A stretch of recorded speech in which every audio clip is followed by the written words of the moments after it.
Hi, so today we are going to be sharing with you our bargain items that we can't do without when we're travelling, and each of these are under $10. Yes, even sometime under £5. Yeah.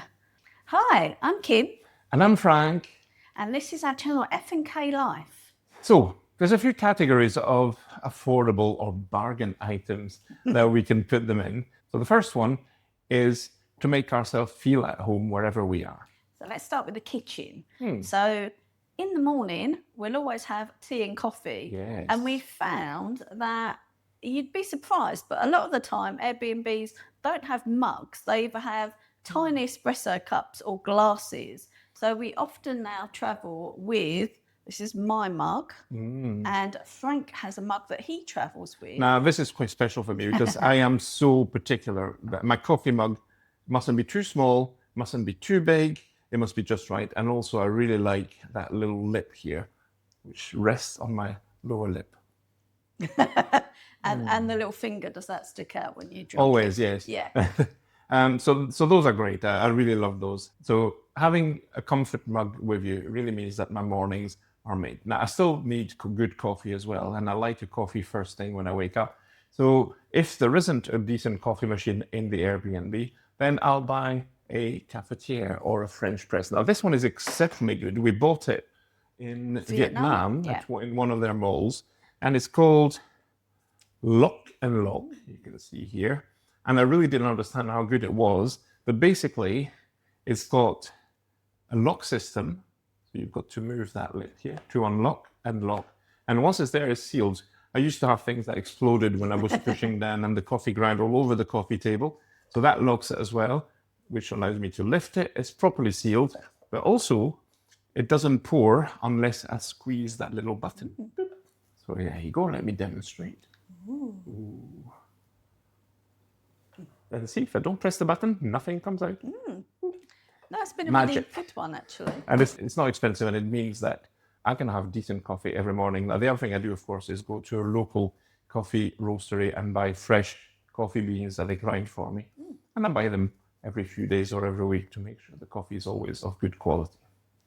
And I'm not as much of a coffee drinker, but I am British, so I now travel with tea bags, which this is after, what are we now, probably 4 or 5 months. But I start off with a big Ziploc bag of tea bags, which I buy back home, and I spend about £5 and get about 240. Wow. And I do just squeeze them in and they fit in my rucksack, but it means that every day I get tea that I like. My least favourite when we're travelling is when you're in Europe and they try and fob you off with Lipton tea, which is just wrong. I know I can buy tea in different places. You can buy, but what you're looking for is not so much the specific tea, it's the consistency. It feels like home. This is the tea, what do you call it? Builder's tea? Yeah. It's like a solid, strong British tea that Makes me nothing happy. fancy, nothing, but it makes you feel at home there, and that's what we're looking for. It's also so cheap. Yeah. And then the other true essentials that we have for the kitchen that we need are, firstly, and rarely do we find them, wine glasses. So generally we do treat ourselves because we stay somewhere for a month. So, it's normally only a couple of pounds each to buy a wine glass. So we do that. And we don't need many, just one each. Yeah. That's it. And then we find that although we've got glasses, we buy a bottle, but they rarely have bottle openers in the Airbnbs as well. A simple corkscrew. That's a waitress corkscrew, wine waitress corkscrew. They're very efficient. They work very well. We might not be able to travel with those because they have a blade in them. So we never know if we're going to be stuck with them. If not, we'll just buy them and leave them in the Airbnb for the next people. And then toiletries. So generally, whenever we get to a place, I'll just go to the local pharmacy or store and just buy like big bottles.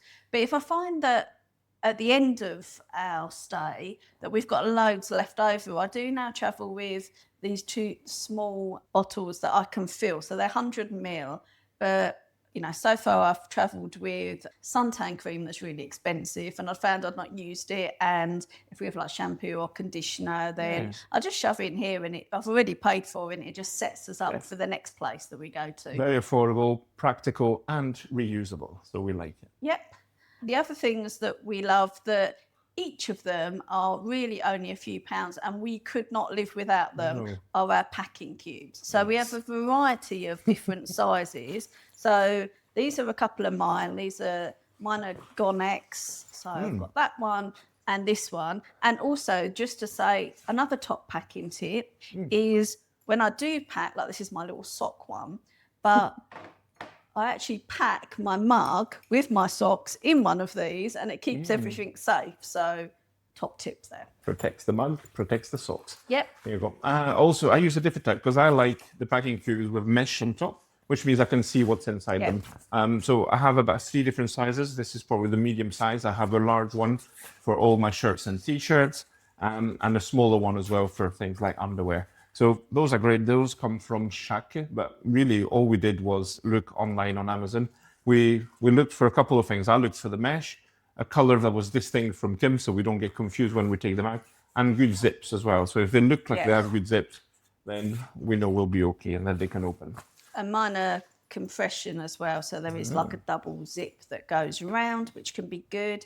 But to be honest, like where we both travel, we do buy 2 sets because often we both want like a smaller one and a bigger one. So it allows us to just mix and match as well between the different ranges. And as we say, like we really couldn't do without these now. This is not a packing cube video, although we should have maybe. But the compression we found is great. It does work. It does make them smaller. But we found that it's not size that matters, now it's weight. So you end up with more in each packing cube, which means that your suitcase is even heavier. It's a bit of a double-edged sword, really. So whilst we're on the subject, we also travel with shopping bags that we use that are really durable. So not advertising, but I've got little co-op ones, which have been good, and fold up to just very small things that we just... They're very light, very small. And you can tell those are well used because they are well worn. But they do carry a lot, and they're quite solid. So we don't feel like we're going to break anything or lose any of our shopping. Yeah, so it's not that most places still give you a bag, but we don't really want to be collecting them. But more, as you say, if you have got like bottles or milk or anything, they're just so much more durable. And when they're scrunched up, they fit in our back pocket.